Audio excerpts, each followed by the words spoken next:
Sonia y yo realizaremos hacia el final de la película un coloquio en el que conversaremos acerca de algunas cuestiones del filme y en el que naturalmente esperamos conocer vuestras opiniones y comentarios.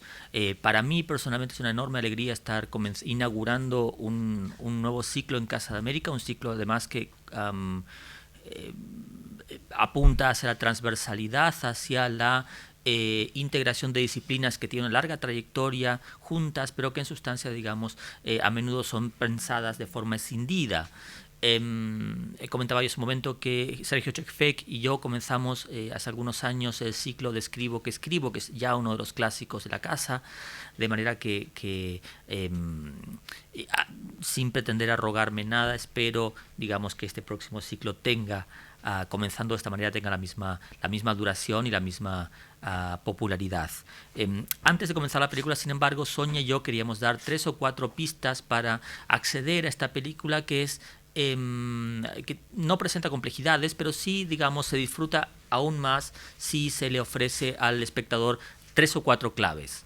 La principal de las cuales, creo yo, tiene que ver con el hecho de que con esta enorme, lo que podría parecer una paradoja a algunos, que es el hecho de que esta película, muy poco exhibida en Argentina y prácticamente jamás exhibida en España, sea una película cuyo guionista o uno de cuyos principales guionistas es Jorge Luis Borges, quien en el momento de la escritura del guión junto a Adolfo Bioy Casares y a Hugo Santiago estaba ciego. Es cierto que Borges estaba ciego en el momento de escritura del guión, pero también es cierto que Borges fue un gran entusiasta del cine desde su juventud y que además fue crítico cinematográfico, particularmente duro por cierto, en la importante revista Argentina Sur de 1931 a 1945, es decir, en los últimos años en que Borges disponía aún de una visión que le permitía ver filmes. Más tarde, y esto es un testimonio de María Kodama, su viuda, él seguiría yendo al cine, pidiendo con mucha discreción que quienes lo acompañaban le explicasen qué estaba sucediendo en la pantalla, digámoslo así. Tiempo después de haber perdido la vista, 10 años después, en 1955, Borges escribió con Adolfo Bioy Casares un libro que reúne 2 guiones cinematográficos. Esos guiones son Los Orilleros y El Paraíso de los Creyentes, que fueron publicados por Losada y que creo que que creo que aún está disponible en anticuariado, aunque no como libro nuevo hasta donde yo sé. Creo incluso que este libro no forma parte del canon de Borges. Sin embargo, es un libro muy interesante porque buena parte de los temas de Borges, al igual que en Invasión, hacen su aparición en esos guiones. A raíz de la publicación de este libro de Adolfo de Casares y Borges, surgió la posibilidad con Hugo Santiago de hacer el filme Invasión, que finalmente sería estrenado en 1969. Borges dijo acerca de la invasión, de este filme: Invasión es la leyenda de una ciudad, imaginaria o real, sitiada por fuertes enemigos y defendida por unos pocos hombres, que acaso no son héroes. Luchan hasta el fin sin sospechar que su batalla es infinita. Aquí la palabra clave es infinita, y lo que esto entraña. Aquilea, la ciudad en la que transcurre el filme, es y no es al mismo tiempo Buenos Aires. Son las calles de Buenos Aires. Aparece el tango, aparecen las inflexiones verbales que son habituales del lenguaje coloquial de la ciudad de Buenos Aires. Y al mismo tiempo también, en nombre de esta batalla infinita, también la ciudad, Aquilea digo, desde su nombre mismo, es Troya. Es 1957,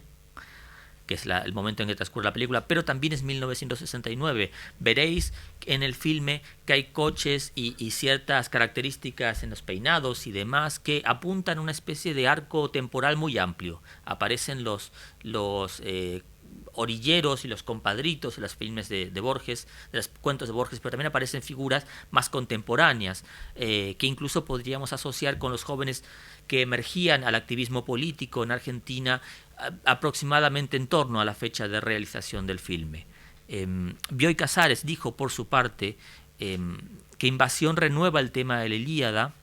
pero no canta la astucia ni la eficacia del vencedor, sino el coraje de unos pocos defensores de una Troya muy parecida a Buenos Aires. Y es el muy parecida, pero no el exactamente Buenos Aires, en el que se juega buena parte del interés del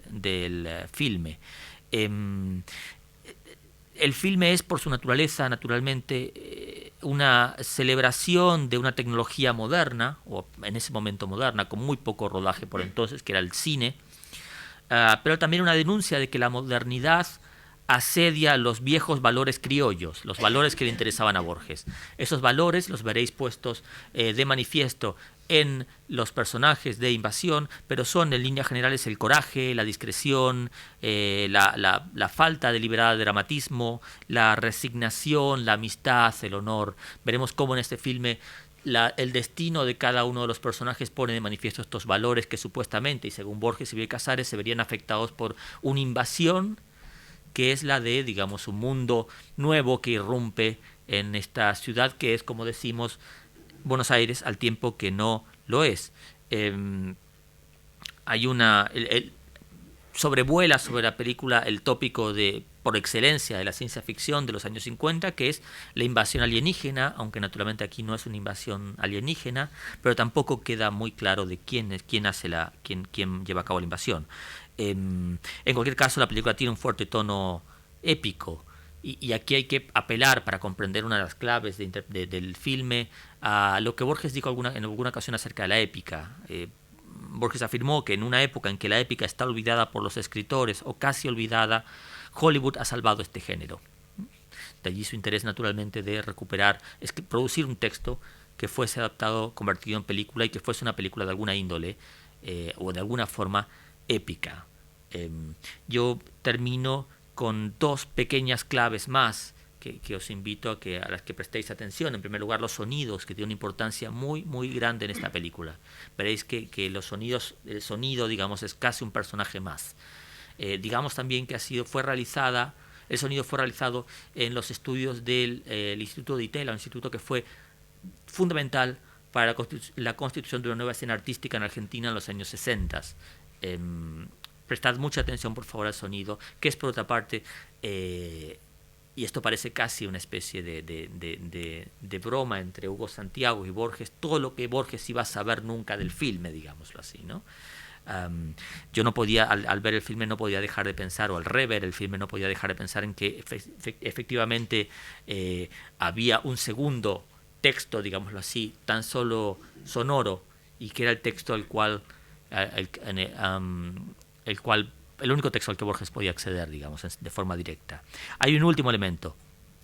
y me parece importante destacarlo, que es la figura de don Porfirio, el señor que está detrás de la organización que, digamos, aúna a un grupo de hombres para resistir a la invasión. Don Porfirio es un personaje, lo veréis, con bigote blanco, con chalina, con chambergo, se llama este tipo de sombrero, que era muy habitual entre hombres de cierta edad. En Argentina mi abuelo llegó a utilizar, recuerdo haber visto a mi abuelo utilizando sombrero, este tipo de sombrero muy especial, y se corresponde al tipo de existencia que estaba en los márgenes de la gran ciudad, de personas de origen rural que habían llegado a la ciudad. Esta es una clave de interpretación. Hay otra más, para terminar, que es el hecho de que don Porfirio está inspirado en la figura del escritor argentino Macedonio Fernández. Macedonio Fernández, un escritor muy poco leído fuera de Argentina, sin embargo, fue el maestro de Borges, de esto Borges fue explícito al respecto, y su figura y un cierto plan que él tenía sobrevuela invasión. Borges cuenta que en algún momento de la década de los 30, Macedonio Fernández decidió presentarse a la presidencia de la Argentina. Convencido, decía él, de que evidentemente debía ser más fácil ser presidente que ser fontanero, porque había mucha más gente que quería ser presidente de la Argentina que fontanero. Para ello, Macedonio Fernández elaboró una estrategia que consistía en generar pequeños desperfectos cotidianos, de tal forma de erigirse en la persona que iba a resolver estos inconvenientes, ¿no? En el salvador del pueblo. Estos inconvenientes consistían en varias cosas, por ejemplo, en afilar el canto de los peines para que cuando la gente se peinase se cortara. Otra estrategia era crear escalones irregulares para que la gente se golpease cuando subía a algún lugar. Otra estrategia pasaba por limar los tacos de los zapatos en las zapaterías, de tal forma que la gente fuese caminando de forma irregular y echase la culpa al ayuntamiento, a la ciudad de Buenos Aires, que no arreglaba las aceras. Parte de su estrategia consistía también en dejar notas, firmar libros de las bibliotecas públicas, firmar con su nombre, para dar la impresión de que era una persona increíblemente culta. Todas estas estrategias que uno puede ver en el tiempo después y con cierta perspectiva histórica como intervenciones artísticas de alguna índole, apuntaban a la idea de que el caos iba a ser tan grande que un día alguien iba a decir necesitamos un Salvador, ese Salvador es Macedonio Fernández. La campaña, naturalmente, que fue alentada por varios amigos de Borges, varios amigos de Macedonio Fernández, entre ellos Borges, no concluyó con la presidencia de Macedonio Fernández, desafortunadamente, y digo desafortunadamente porque la historia argentina no hubiera sido más descabellada de lo que finalmente fue, pero en cualquier caso sobrevolaba, o esto al menos comentó Borges en alguna ocasión, en alguna entrevista, sobrevolaba, el guión de invasión. Tenedlo en cuenta cuando veáis a don Porfirio en el filme. Esto es por mi parte todo lo que quería contar al principio, para no revelaros más. El resto lo contaremos en la conversación con Sonia, que tendrá lugar tras la proyección del filme. No sé, Sonia, si tienes algo para decir. Bueno, no me voy a extender mucho, porque creo que es interesante que veáis la película y luego realmente hablemos ya con la película vista. En primer lugar, me gustaría agradecer a Teresa y Ana María Casa de América en general la invitación a estar aquí. Creo que como Patricio es un lujo. Es un lujo estar inaugurando este ciclo sobre cartografías de la memoria y, como decía, no me voy a extender mucho, simplemente voy a dar unas pautas sobre el momento de producción de la película y sobre quién es Hugo Santiago, porque dado que la película no es muy conocida, creo que es interesante. Hugo Santiago es uno de los directores más importantes del cine argentino y esta película Invasión se ha convertido verdaderamente en una película de culto del cine de vanguardia. Santiago fue antiguo alumno de Borges y después estudió cine en Buenos Aires. A continuación recibió una beca y se fue a estudiar cine a París, y allí, esto es muy interesante porque vamos a ver que tiene una importancia en la filmografía de Santiago, estuvo trabajando durante 7 años con Robert Bresson como ayudante de dirección y recibió una influencia importante de este director y también de Alain Resnais, que había trabajado precisamente con Adolfo Bioy Casares en el año pasado en Marienbad. La película es la ópera prima de Hugo Santiago, lo cual creo que también es muy relevante porque es una película que veréis que tiene una perfección técnica y narrativa increíble. Es la ópera prima de Hugo Santiago y se estrenó en la primera edición de la Quinzaine des Réalisateurs de Cannes, así que inauguró la Quinzaine. Y bueno, simplemente pues comentar también que Hugo Santiago es un director que ha trazado numerosas relaciones con la literatura, no solo porque antes de realizar este primer largometraje ya realizó un par de cortometrajes y un mediometraje, 2 de ellos con guión, con argumentos de Jorge Luis Borges, sino porque con posterioridad a Invasión también siguió su colaboración con otros escritores. Estuvo trabajando con Borges en el guión de otro largometraje, Les Autres, que dirigió en Francia, pero también de manera muy importante, y yo esto sí que me gustaría que lo comentáramos después, en la que se considera que es la segunda parte de Invasión, Les Trottoirs de Saturne, Las veredas de Saturno, en el que trabajó con Juan José Saer y con Jorge Semprún, que estaba exiliado en París en ese momento, y que, digamos, ambienta la historia de Aquilea ya como en un futuro más reconocible. También trabajó de hecho, en un guión previo a Las veredas de Saturno, trabaja con Olga Orozco, una gran poeta argentina, en un guión que no se realizará porque coincide con el golpe de Estado del 76, se queda completamente abortado, pero se queda en el germen de lo que va a ser después Las veredas de Saturno. De manera interesante, igual que su maestro Bresson, Hugo Santiago, a pesar de las numerosas relaciones que establece con escritores y con la literatura en general, tiene una visión muy interesante de la literatura en el cine porque no se dedica a adaptar simplemente o a a transponer obras literarias en un lenguaje cinematográfico, sino que lo que hace es establecer un verdadero diálogo, una verdadera colaboración con los escritores en la escritura de los guiones, y lo que da como resultado es un híbrido que tiene un valor literario y cinematográfico en sí mismo. Y esto creo que también es uno de los grandes valores que tiene tanto Invasión como las otras películas de Hugo Santiago. Y ya por proporcionar unas claves para lo que será el visionado de la película, que como ha dicho Patricio entraña algunas dificultades porque no es una película fácil, pero bueno, veréis que se pasa volando porque realmente es muy bella y da gusto verla. Pues volviendo un poco sobre la sinopsis que habías comentado de Borges, a mí se me había ocurrido que era un buen hilo conductor para ir pensando sobre determinadas cuestiones que luego quizá podemos abordar en el debate posterior. Por una parte, esa idea, decía Borges,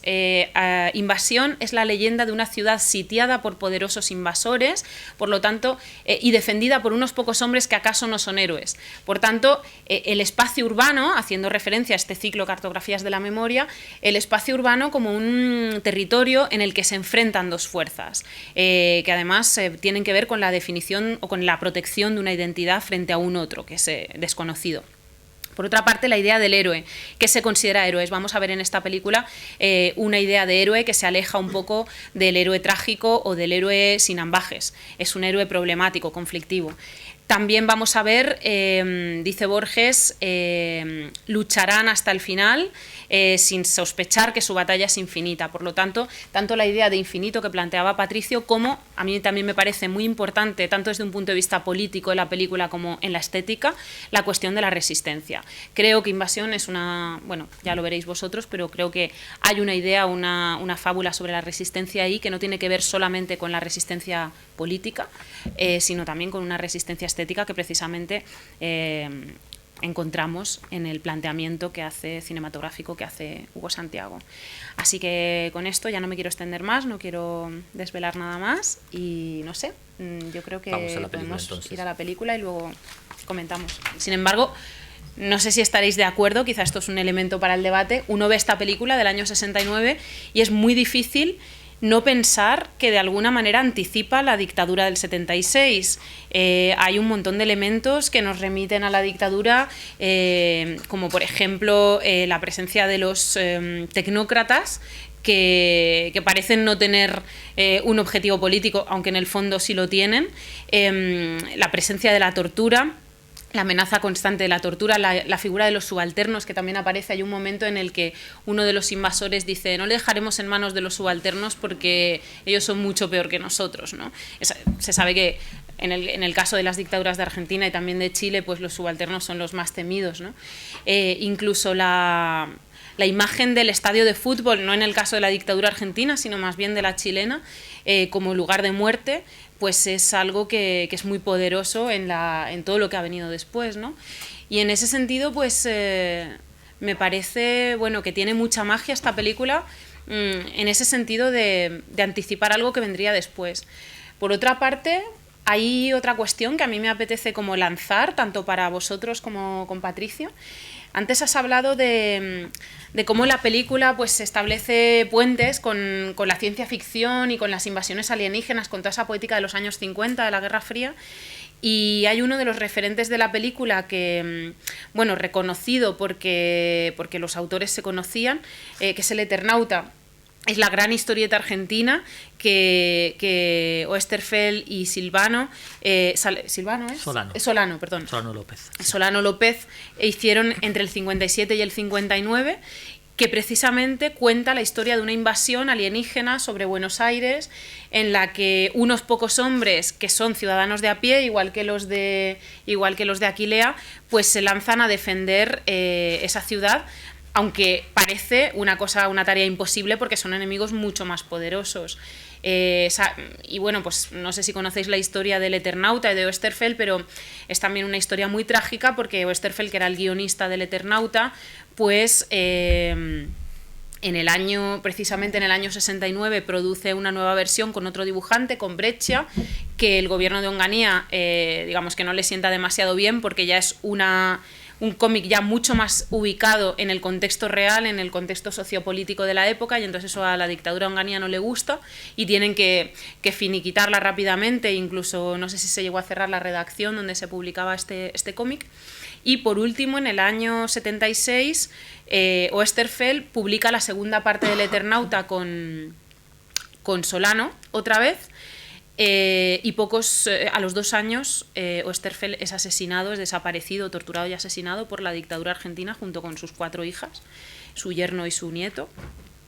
Y bueno, pues de alguna manera esto ha hecho que el Eternauta haya sido leído retrospectivamente como una alegoría de las dictaduras en Argentina en general y de la dictadura del 76, pues con este eufemismo del proceso de reorganización nacional en particular. Y me parece que hay muchas concomitancias entre esa lectura alegórica del Eternauta, aunque no sea querida por el autor, y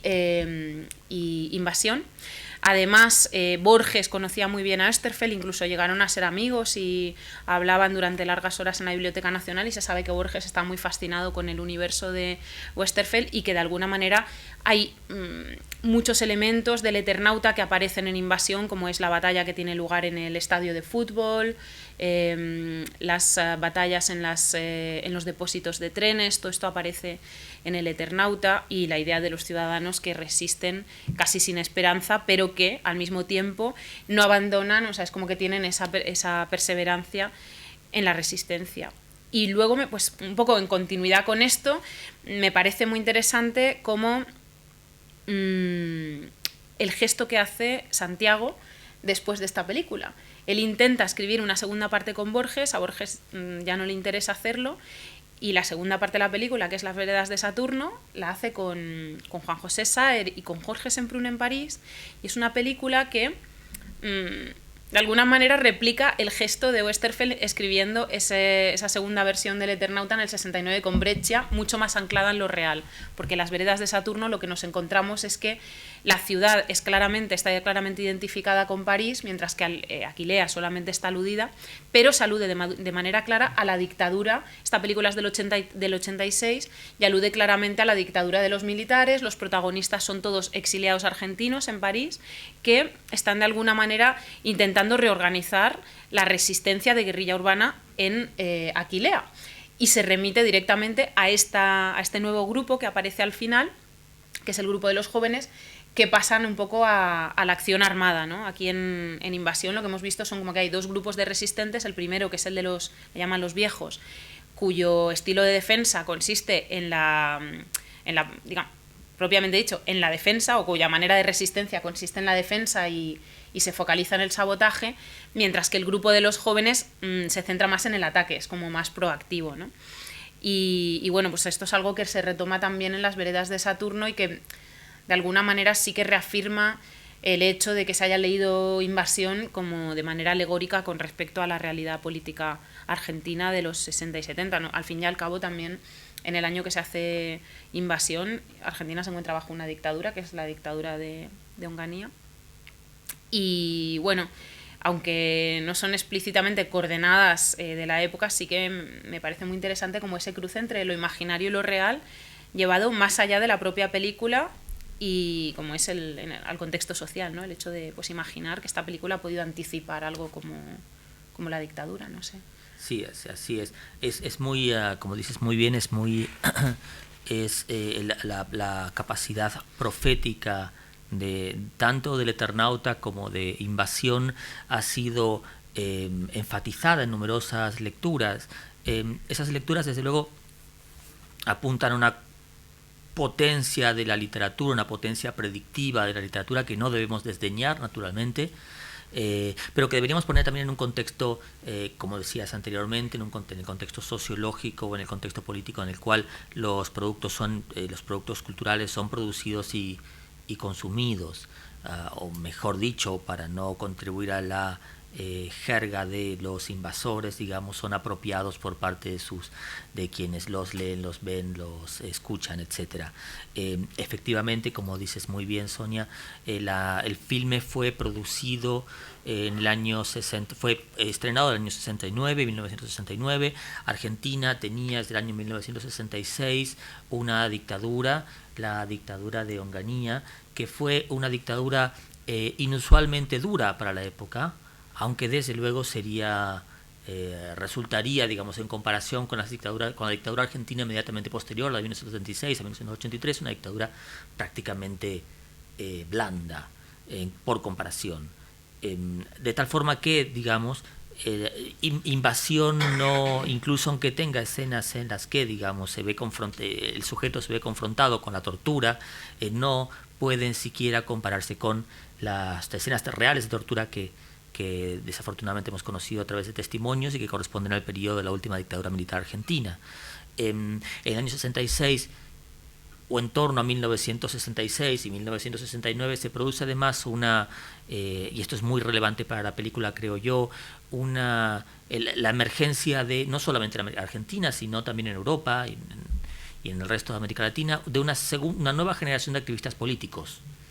En Argentina la emergencia de esa nueva generación de activistas políticos que vemos hacia el final de Invasión y que conoceremos después en Las veredas de Saturno se ve señalada por un momento muy concreto, que es la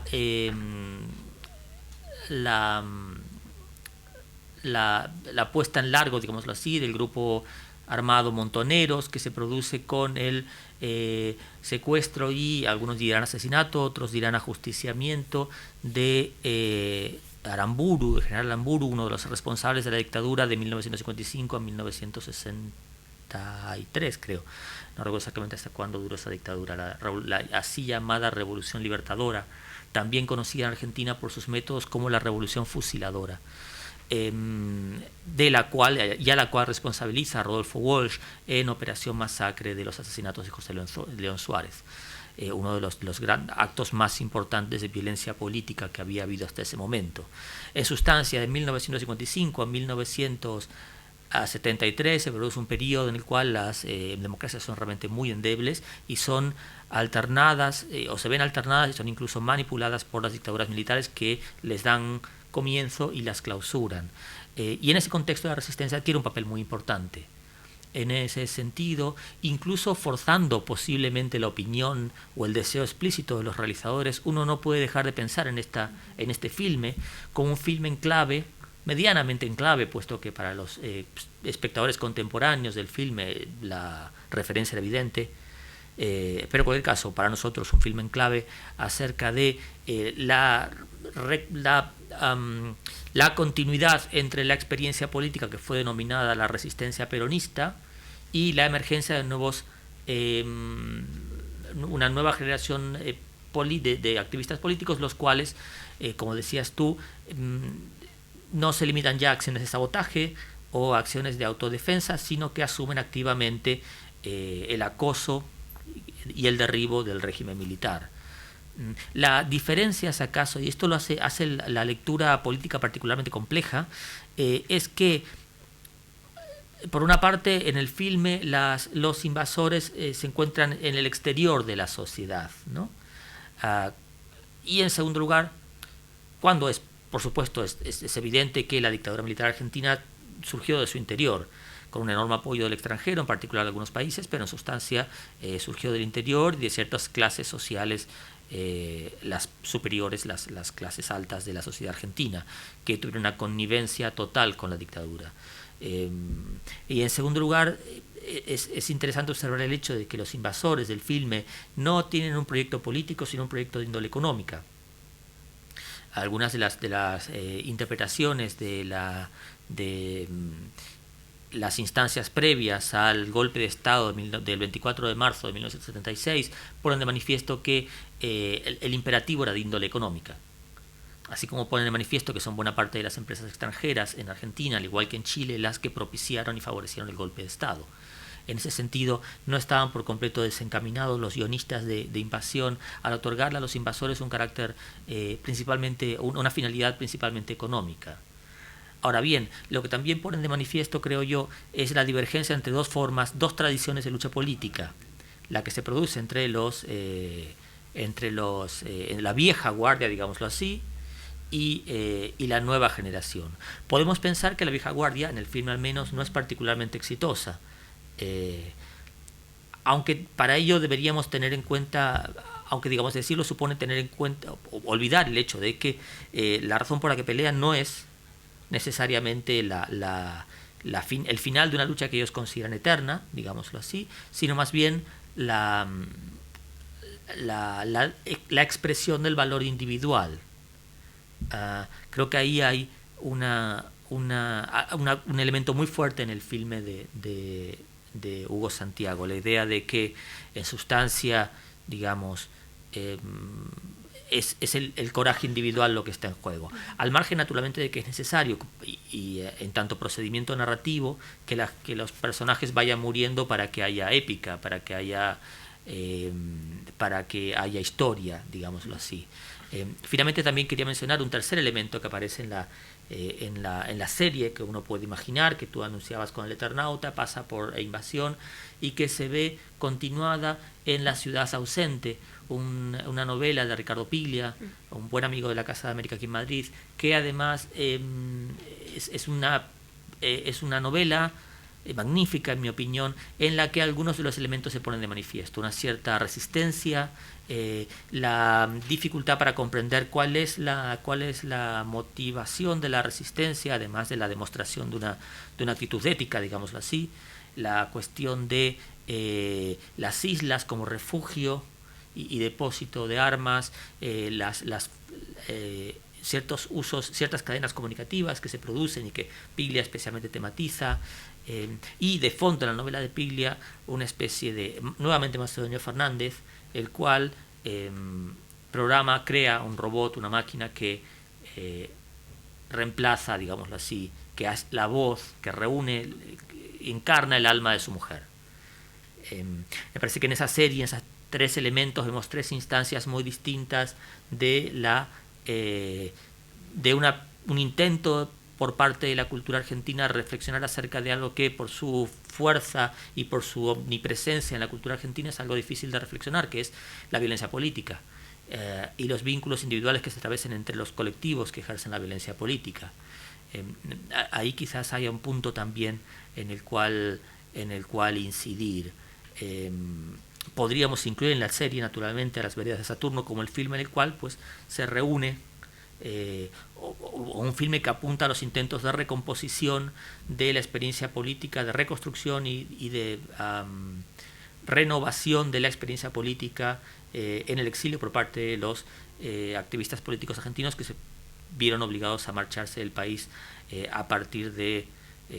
la radicalización del enfrentamiento entre 1974 y 1983 aproximadamente. Sí, para mí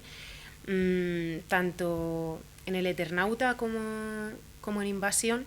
los invasores, por su presentación, hablo por ejemplo del caso de Invasión, porque en El Eternauta es distinto, aunque también podamos llevarnos la lectura en esa dirección, pero la presentación, pues estos hombres con gabardina que son como tecnócratas, el sonido permanente de las máquinas de escribir, la referencia constante a los medios de comunicación, a las emisoras de radio, a las pantallas televisivas, el hecho de que se menciona precisamente lo que tú comentas, ¿no? La cuestión económica. Hay un momento en el que uno de los jefes dice no sé por qué resiste si la gente está esperando lo que les vamos a vender. Habla de vender, no se sabe si de vender productos o de vender ideas, pero para mí está bastante clara la relación de estos invasores con la sociedad de consumo y en cierta medida con el sistema capitalista. Hay un momento específico del filme, perdona que te interrumpa, en el cual el personaje de Lautaro Murúa, que es por otra parte magnífico, es el actor, se ve arrollado, por decirlo así, por esta masa prácticamente sin rostro. Creo que ahí se pone de manifiesto una idea que estaba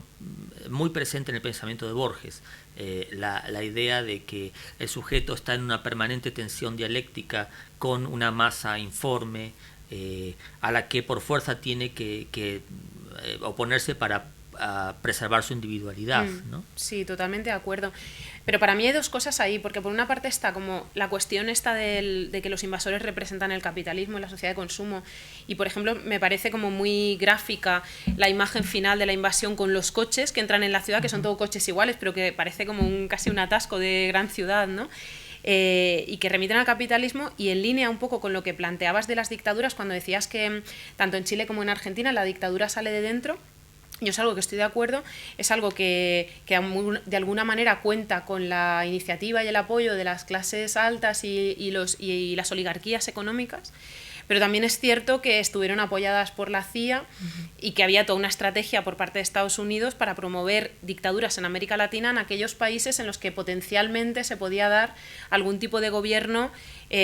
socialista o comunista, o que pudiera considerarse aliado con el bloque soviético en ese momento de la Guerra Fría. En ese sentido, por ejemplo, Tomás Mulián, con respecto a Chile, habla de una revolución capitalista, de cómo tanto la dictadura de Pinochet, pero también la dictadura de los militares en Argentina, son dictaduras que no tienen la intención de perpetuarse en el poder, sino que lo que quieren es producir una revolución capitalista, cambiar todas las estructuras, y una vez que eso está conseguido, ya pasar a una sociedad de consumo ultraliberal, cosa que, por ejemplo, en el caso de Chile, pues ha sido lo que ha ocurrido después. Y en ese sentido creo que, para mí, por lo menos, aunque seguramente Hugo Santiago seguiría diciendo que no hay que hacer lecturas alegóricas, es algo que es muy razonable desentrañar a partir del visionado de esta película. Pero luego hay la cuestión de Borges. Claro, Borges es alguien que está en los antípodas de este tipo de planteamiento. Borges es alguien que le dieron el doctorado honoris causa en el 73 en la Universidad de Chile, le estrechó la mano a Pinochet y bueno, dijo una serie de cosas. Y no creo yo que saliera de él un planteamiento parecido. Pero ahí está como esa colaboración entre Borges y Hugo Santiago, que sí que va más por esa línea, en la que yo creo que hay como un diálogo y un encuentro entre los intereses, las temáticas de Borges, que también tiende a los arquetipos y que la película la hace girar en torno a sus obsesiones en la literatura y también en el cine, con los géneros que a él le gustan y con el tipo de historias que él plantea. Mientras que Santiago, de alguna manera, es como una especie de simbiosis. Santiago se lleva todo eso a otro terreno, porque indudablemente esa lectura también está en la película. Y en ese sentido, por ejemplo, me parece muy interesante el concepto de arquetipo que puede manejar Borges y el que está manejando Santiago. Santiago, hay un momento que dice en una entrevista que, pues un poco en la línea también de Bresson, que sus personajes, un poco refiriéndose al grupo de los viejos, no son personajes psicológicos, sino que son actitudes ante la muerte. Dice, estos personajes, su única función, el único sentido que tiene su presencia en la película es que cada uno se enfrenta a la muerte de una manera diferente, ¿no? Yeah. Y bueno, creo que eso quizá da algunas pistas sobre esa resignación de la que tú hablabas, o el hecho de que a lo mejor son personajes que no parecen tan exitosos o que no vayan a tener tanto éxito como la resistencia joven, aunque luego en las veredas de Saturno pues lo que se ve es que la resistencia, estos últimos que aparecen al final, ha sido completamente masacrada y destrozada también. Sí. Entonces, bueno. Es sugerente lo que señalas en relación a los arquetipos, ya que los personajes en realidad son deliberadamente arquetipos aquí y pueden tener un punto de artificiosidad que en realidad los vincula con el carácter simbólico de su participación en el filme y naturalmente de la historia misma que el filme narra. En ese sentido, pensaba yo mientras veía con vosotros por segunda o tercera vez, creo en mi vida, tercera vez posiblemente, el filme y escuchaba los diálogos, pensaba en el hecho de que los diálogos, pensaba en el hecho por una parte de que escribir guiones de filmes se parece mucho más a aquello que de lo que Borges aborrecía, esto es escribir novelas. Borges odiaba escribir novelas y afirmaba que no lo había hecho, aunque desde luego hay dudas al respecto, debido principalmente al hecho de que le irritaba muchísimo la idea de tener que crear situaciones de transición entre unas escenas y otras, ¿no? Situaciones en las cuales no sucediese demasiado y que diese una carnadura psicológica y un efecto de verosimilitud a cierto tipo de relato realista. Borges abominaba de esto pero es sorprendente que haya colaborado tan estrechamente, porque finalmente, a pesar de que la idea original es de Borges y de Bioy Casares, quien trabajó el guión con Hugo Santiago fue Borges. Y es muy interesante, digo, que se haya hecho cargo de la escritura o la coescritura de un proyecto de esta extensión, en el cual además inevitablemente tenía que haber diálogos, cosa que Borges no apreciaba mucho en la literatura digo, de la que más de la que digamos no, y que no se jactaba de saber hacer bien, digamos. Lo interesante de estos diálogos, y nuevamente para apelar al carácter simbolista, es que todos ellos son pequeñas paradojas, ¿no? Y tienen una función irónica prácticamente de autorreferencial en el texto, en el filme, que los hace muy singulares. No hay ningún diálogo inocente, digámoslo así. No hay ningún momento en el cual, como creo que Borges decía, para odiar a estos novelistas que escriben novelas en las que tienen que crear un verosímil, nadie pide la sal a otro, digamos, ¿no? Todos los diálogos son muy importantes, tienen muchos niveles de interpretación, y aquí hay un placer añadido, creo, en el visionado de la película, o en el segundo visionado más aún, ¿no? Es muy curioso que Borges y Santiago hayan resuelto el inconveniente de cómo hacer hablar a estos personajes, haciéndolos hablar con retruécanos y paradojas y prácticamente sin decir mucho, ¿no? En términos puramente referenciales, ¿no? Los diálogos, por ejemplo, con el gato son absolutamente magníficos, pero cualquier otro guionista, un cineasta más convencional los hubiese naturalmente suprimido. Vemos aquí una muestra especial del talento de la combinación entre Santiago y Borges, ¿no? A mí me recuerda un poco los diálogos a las películas de cine negro de los años 40, que algunas tenían guiones de Faulkner, por ejemplo, también de escritores norteamericanos, las de Humphrey Bogart, que tienen también diálogos de estos de que sueltan una frase y te quedas como, madre mía, es que es como casi un chiste conceptista, ¿no? Y Borges era muy fan de ese tipo de cine. Y él le gustaba mucho ese tipo de cine. Entonces yo creo que quizá él no está pensando tanto en cómo crearía una obra literaria, sino cómo produciría diálogos para el cine, pensando en esos géneros que a él le fascinan, que son el cine de gángsters, el cine negro y bueno, por otro lado el western, pero que también aparece aquí aludido pues en La muerte del cachorro. Pero yo lo relaciono casi más con eso que con su literatura. Sí, es muy curioso esa escisión, porque efectivamente, como decimos, en la literatura de Borges no se pone de manifiesto de forma deliberada este interés. El interés parece estar depositado en la épica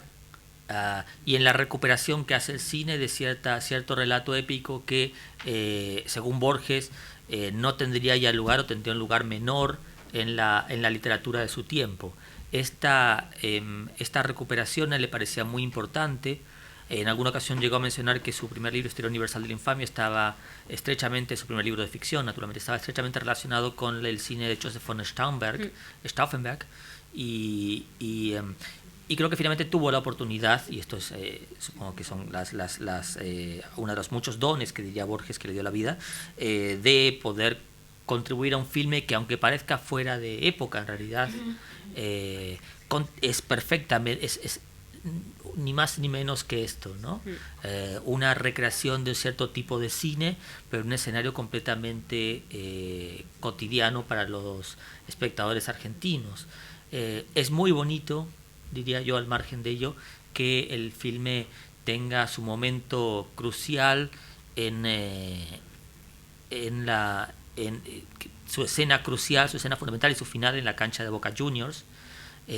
precisamente porque parece una especie de reparación histórica, debido a que la gran batalla entre los invasores y la resistencia local se produce en el Eternauta, en la cancha de River Plate, el enemigo, el rival histórico del Boca Juniors. Así que hay una especie como de compensación que Borges, que por otra parte odiaba el fútbol, le deja posiblemente a vos, Santiago, que se dé. En un contexto además en el cual, por cierto, no hay nada más absurdo que imaginarse una antena. ¿Para qué es necesaria una antena en un estadio de fútbol? Estas licencias, digamos, así como algunas otras que aparecen en el filme, que no parecen tener una explicación racional, ¿qué es este camión? ¿Qué transporta el camión? ¿Por qué se lo para? ¿Por qué al final no se lo para? Todas estas cosas son cosas que pasan a un segundo plano debido al carácter simbólico de todo el relato. No se trata tanto de discernir a dónde va el camión y qué tiene y cómo hay que hacer para que el camión no surja y qué pasa con el camión después de que el camión efectivamente ha caído, sino más bien pensar en una larguísima batalla entre opuestos y esos opuestos pueden ser la tradición y la modernidad, el individuo y la masa, incluso la visión de la ciudad como, como un mero escenario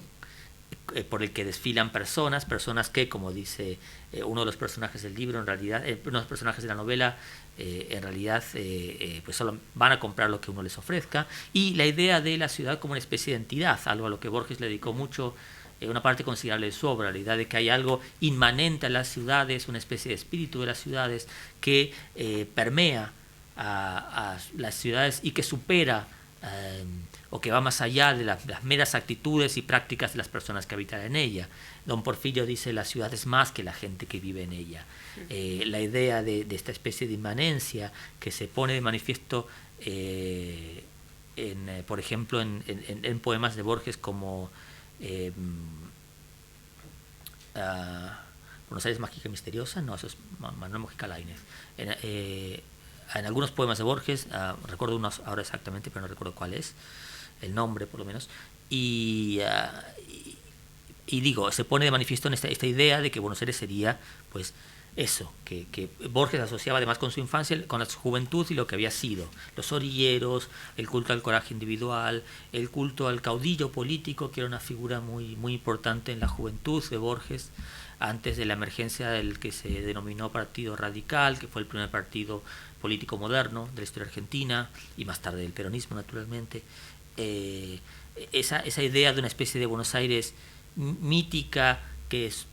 se proyectaría en una escala de 1 a 1 sobre Buenos Aires, pero que superaría en realidad a Buenos Aires, supongo que era lo que permitía a Borges estar tan enamorado de la ciudad y querer conocerla incluso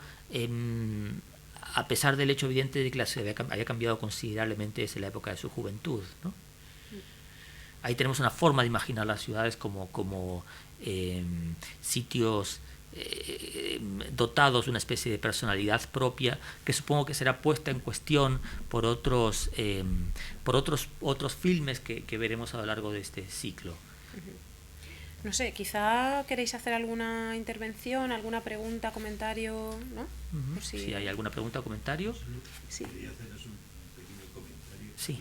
No, muy interesante, vamos, interesantísima la película a nivel técnico, bueno, el sonido que lo habéis nombrado antes es impresionante para estudiarlo y para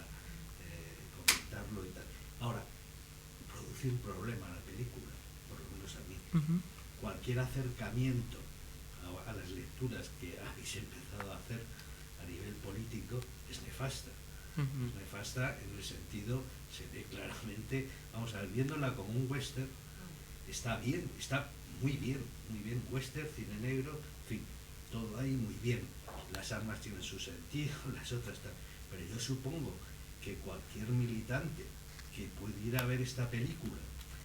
donde no hay ninguna referencia a nivel social, los invasores es algo que, bueno, a lo mejor uno puede incluso identificarse más con los invasores que con los otros, porque bueno, es un western donde estás con John Wayne, con los otros, con los héroes, efectivamente, y ahí funciona muy bien la película. Ahora, viéndolo en perspectiva y relacionándolo con la realidad social, tiene un gran problema la película, produce daño. Por ejemplo, a mí personalmente me produce daño en ver que esto pueda tener una lectura social y económica, porque no es así, porque ni las armas, la gente que toma las armas cuando lucha contra una injusticia y tal, no está en ninguno de los personajes, el arma es lo de menos, el arma, ese instrumento maldito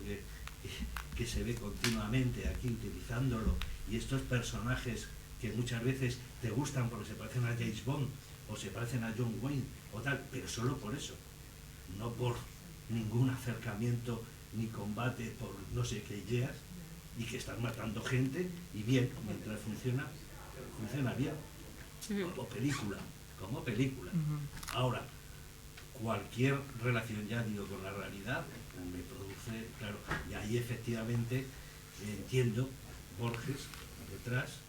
en fin, haciendo el guión, y veo esas limitaciones.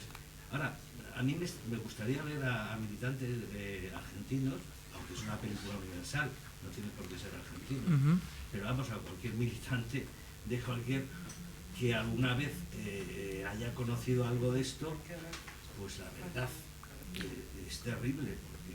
porque no aparece ninguna identificación posible, no tiene nada que ver ni con la lucha social, ni con la lucha, incluso despectivamente habla de la gente, ¿no? A veces te molesta esas cosas, que ya digo, viéndolo como western está bien, y de hecho saca un western, entra en el cine y ve una película, y entonces bien, ahí te encuentras perfectamente a gusto viendo la película. Lo otro... Creo que el inconveniente el malestar que provoca verla el filme en clave política se debe al hecho de que tendemos a pensar que esta habría sido un filme que este habría sido un filme deliberadamente político. En el momento de producción, el momento de realización y estreno de Invasión, por otra parte, hay por razones culturales e incluso de espíritu de la época, de Zeitgeist, una separación aún más notable que en el presente entre filmes deliberadamente políticos y filmes que permiten una lectura política pero no persiguen el adoctrinamiento político como fin en sí mismo. Hay que pensar que relativamente contemporáneos a Invasión son filmes como La hora de los hornos de Pino Solanas o Actualización doctrinaria para la juventud argentina también de Pino Solanas, una especie de larga entrevista a Juan Domingo Perón en el exilio por entonces. Los filmes políticos estaban deliberadamente escindidos y tenían otro circuito tenían otros ámbitos de circulación y de discusión que estos filmes que como mencionamos antes, fueron vistos escasamente en Argentina, incluso fueron estrenados en Cannes, como es este caso. El malestar supongo que proviene del hecho de no recordar que eran dos instancias por completo separadas. Mencionemos un ejemplo por completo personal y banal, pero que me parece que contextualiza esto bien. Mis padres formaban parte de la segunda generación de resistentes y de las organizaciones armadas o políticas que en algún caso derivaron hacia la violencia política y en otros no, pero en cualquier caso, al margen de esto y como experiencia generacional, ellos no vieron Invasión. Estaban viendo otro tipo de cine más vinculado con el adoctrinamiento político y el activismo político en un sentido más menos metafórico, más lato, ¿no? La otra cuestión es que efectivamente, como dice usted muy bien, las interpretaciones políticas que se pueden hacer del filme son muy ambiguas, y yo creo que son ambiguas porque ponen de manifiesto una cierta contradicción que es propia de la clase a la que Borges pertenecía, una contradicción que en términos puramente intelectuales podemos apreciar entre, digamos, la noción del el culto al coraje personal, pero su cuestionamiento cada vez que ese coraje personal era puesto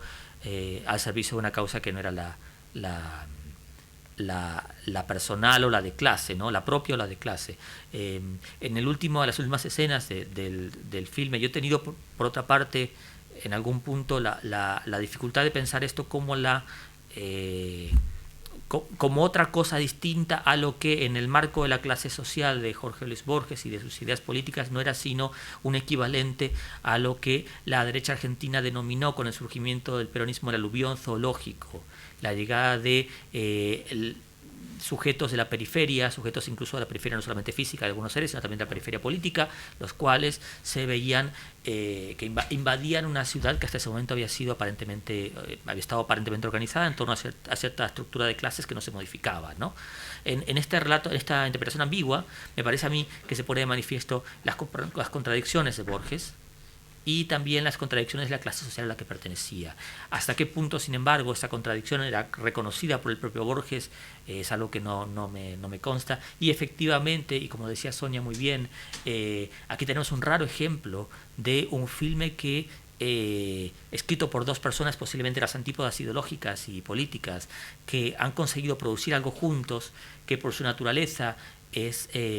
todavía perturbador. Y es perturbador en nombre de esa ambigüedad y ese malestar que nos provoca en algunas ocasiones, ¿no? Sí, hay también, bueno, ya por hacer un comentario breve, creo que también hay un componente que va en la línea de lo que dice Patricio, de que no es cine militante ni mucho menos, sino que es otra cosa, y que esa simplificación tiene mucho que ver con, pues eso, con el tipo de planteamiento de la película, con la articulación de la historia en torno a arquetipos y con el diálogo que intentan establecer entre un producto que se considera de alta cultura desde el principio y que se entronca con una tradición de cine de vanguardia y de cine de la modernidad, y la exaltación de los géneros populares, de la ciencia ficción y de otros géneros como el western también. Y en ese sentido, por ejemplo, volviendo al ejemplo de Westergel, es alguien que eligió la historieta y eligió contar las cosas de una manera como muy simplificada, porque lo que quería era producir casi un discurso didáctico que pudiese llegar a todo el mundo, de ideas que luego en otro plano pues a lo mejor él tenía mucho más elaboradas, ¿no? Pero en ese sentido sí que se puede pensar que la ciencia ficción o el fantástico pues son géneros que a veces son más complejos de lo que parece a primera vista. Pero vamos, yo estoy totalmente de acuerdo con lo que ha planteado Patricio. Hay otro elemento anecdótico también, pero interesante de mencionar, que es el hecho de que algunos de los actores del filme actuaron después en filmes deliberadamente políticos. Lautaro Murúa es un caso, por ejemplo, pero también tenemos a Lito Cruz, que es el joven que, increíblemente joven, para alguien de mi edad es sorprendente verlo, que es el que dice ahora vamos a hacer las cosas distintas nosotros, que encarna la nueva generación de activistas políticos y que es un actor muy asociado en un momento de su vida con el peronismo revolucionario, si no recuerdo mal. De manera que los cruces en esta época tan difícil de imaginar para quienes no la vivimos, los cruces, digo, entre alta cultura y lo que denominaríamos alta cultura y baja cultura, o entre productos didácticos y productos de consumo más restringido, eran permanentes, y quizás buena parte del esplendor de la cultura argentina de ese periodo, como pone de manifiesto Invasión, es en virtud de esos cruces, digamos, ¿no? ¿Algo más? ¿Comentarios, sugerencias? Vale, pues se nos ha acabado el tiempo. Yo agradezco mucho a Sonia, gracias a ti, a Teresa, a Ana María por darnos la oportunidad de inaugurar este ciclo, a vosotros por haberos quedado hasta ahora. Los resistentes. Y sois resistentes ante la masa que debe estar a esta altura pues comiendo patatas bravas. Pero queda en la grabación. Eso es, sí. Y estáis invitados al próximo evento del ciclo, que será el día 9 de mayo con Wendy Guerra, si no me equivoco, y Sweet Havana. Muy bien, muchas gracias por venir. Y hasta pronto. Gracias.